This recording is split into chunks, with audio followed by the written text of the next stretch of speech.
Hey guys, there's a lot of stuff happening here in New York that you're probably not aware of, and that's why me, your valued real estate agent here in New York, Queens, Long Island, Brooklyn, the Bronx, is here to set the story straight and let you know basically what's going on. And I have a special guest with me, Peter Goodman. Peter Goodman, thank you so much for taking your time out of your busy Saturday schedule to do this video with me.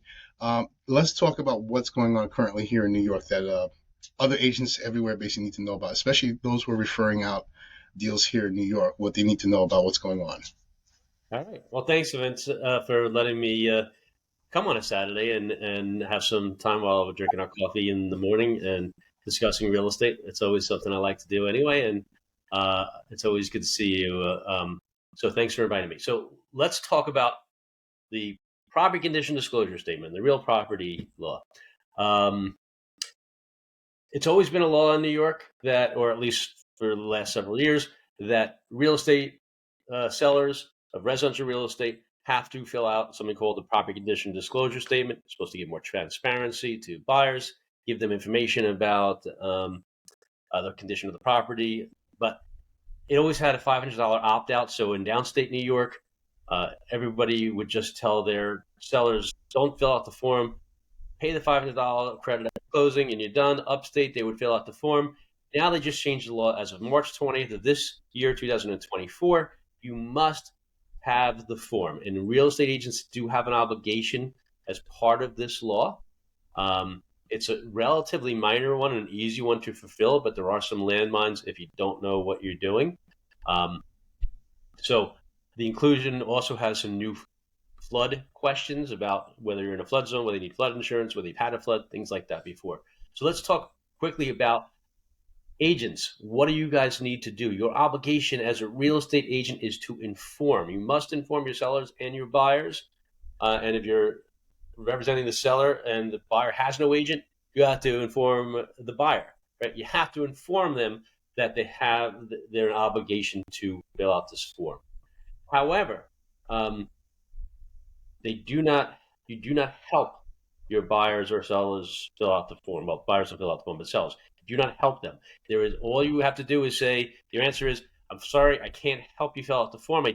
My obligation is to inform, but we have been advised that we are not allowed to help you fill out the form. Please speak with your attorney. So that should always be your default. Speak to your attorney. One of the things, if you're an out-of-state real estate agent, you should have a real estate agent.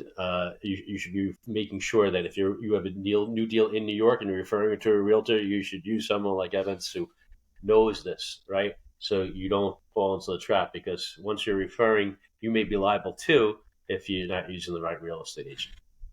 A couple of other things. So you can send the form electronically. It doesn't have to be handed to them in person. It can be through text, or it can be through an email, scan, fax, etc.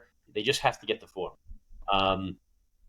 It's part of the contract of sale. So best practices, if you're a real estate agent, get the form from the seller, have them fill it out, make it part of the deal sheet when you send over the deal sheet to the attorney. The other thing is, if you're a realtor, have your attorney ready to go. We talk about team all the time on these calls, right? Have your attorney ready to go. The worst, I think, mistake that a lot of agents do in New York is if the buyer needs an attorney or the seller needs an attorney, or when you're referring someone, you don't refer them until the last minute, meaning the deal sheet's going out. Sometimes the inspection's already been done. So that is never a good idea, in my opinion, especially now with the new PCDS form. You should be referring your attorney at the very beginning. Let them have it. The sellers and buyers have a quick chat with their attorney at the beginning. Refer them over to someone. Most attorneys that do real estate, like myself, I have no problem speaking to a client. I'm not charging them for a phone call. I'd rather have my client be an informed client, understand the process at the beginning so they don't make some of these mistakes later on. So get your attorney in place at the beginning. Can I interject just 1 second? You already hit it on the head, and you know exactly what I'm going to say. Make sure your attorney practices real estate law, and that's their primary function. Because if you're getting your client relying on someone who does something else, and they might dabble in real estate, that can cost them money as well, and it's a liability. You want somebody who knows exactly what this form is, knows how to explain it carefully and thorough with your client. So make sure that that person basically knows what they're doing and does this on a regular basis, and they're not surprised. Like, I've never heard of this. A real estate attorney basically is well versed with this because they know about this because it's just happening right now. Oh yeah, absolutely. Look, I already had. I posted some advice on a listserv, which is for attorneys that we all share information, and it's attorneys from all over the state that don't necessarily practice real estate, and a lot of them who would they responded, "Oh, this is great. I didn't know about this. I only do a few real estate deals a year, so I'm glad you told me. Otherwise, I wouldn't have known about it." And that's a perfect example. That's why you should be using a real estate attorney. So let's just remind you about liability for real estate agents. As long as you inform your buyer, you're not liable. If you don't inform your seller and buyer, if you're not informing, then you could be liable. So that's it. You just have a duty to inform. Don't help them answer the questions. Just uh, inform them. Now, not New York State at NYSAR is the New York State Association of Realtors. Excuse me, is promulgating their own recommendations. What they're saying is provide a copy to the seller, inform the seller to discuss filling out the PCDS with their attorney. So it's right on NYSAR's recommendation list. You should not be assisting the seller fill out the PCDS. Again, it's not your obligation. And in fact, the law actually says the seller is supposed to fill it out on their own. Sellers that do not provide the form should only do so under the advice of their attorney. So if they say that they're not going to fill it out, you again have to talk to your attorney. NYSAR says licensees must not advise sellers whether they should or should not fill it out. Talk to the attorney, right? And NYSAR actually has included language on the statewide exclusive right to sell. So you can meet the duties and then you can disclose it to your sellers and make sure that they've acknowledged it. A couple of other quick things. Timing. So let's go past the NYSAR. That's NYSAR recommendations. You can find that on their website. Talk about timing. Again, when they sign the agreement, when your seller, when you go to a listing when you take a listing or when you're first working with a buyer, that's when your duty to inform starts. This all goes into effect after March 20th, 2024. You should know what the exclusions are. Understand if your property is in a trust or it's in an estate, you don't need to fill out the form.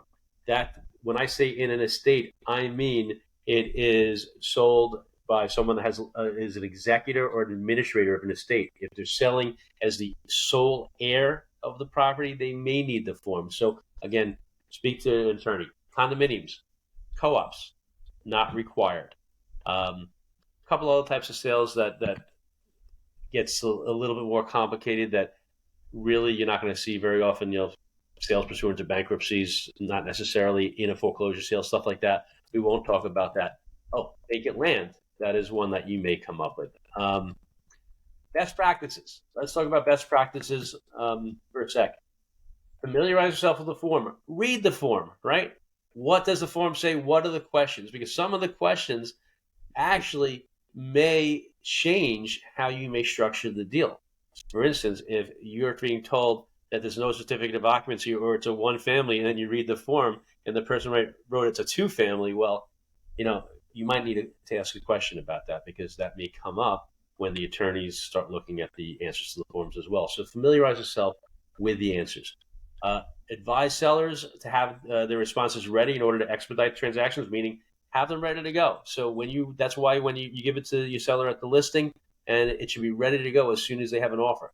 Present it to the seller, present the property condition disclosure statement to the seller when signing the listing agreement. I said it a few times already, I can't say it enough. Confirm with the seller that all the questions are still accurate when preparing a deal sheet. So now you take a listing or you're going with your buyer, whatever the case may be, you're finally making an offer on a property. It could be weeks later, it could be a few months later. Make sure that it's still the same because the seller has an obligation to update the form if something changes up until they sell, not up until they go into the contract. It has to be included with the contract, the form. But if there is a change in what happened with the condition of the property up until the date of closing, the seller is supposed to update the form and provide a new one. And copies. You guys, like us as attorneys, you guys need to maintain records. There is no specific requirement to maintain the record, but obviously it's a good idea if you're an upstate agent that prepares the contracts as opposed to downstate where the attorneys do it, obviously that is your obligation now to prepare to have the form included and to save the form like you have to save your contracts. But if you're a real estate agent, you're used to saving certain documents, you should always save the PCDS, because if it ever becomes a subject of a lawsuit, you want to make sure you can say, hey, I informed them of their obligation and the form was completed. Here it is. I completed my obligation because the only obligation I had was to inform. And so that's it. It's a little scary because it's new. Everything that's new is scary. I get it. But it isn't something that you need to worry too much about. You can follow some of the guidelines here. I'm going to be creating a little process flow also. So if you reach out to me, I'm happy to send it to you. But it really isn't anything that you need to worry too much about. You just need to incorporate it into your daily process. That's it. You discussed a lot of stuff, and I just want to recap everything. So if you can summarize everything, the important points, basically. So this is taking effect basically March 20th of this year.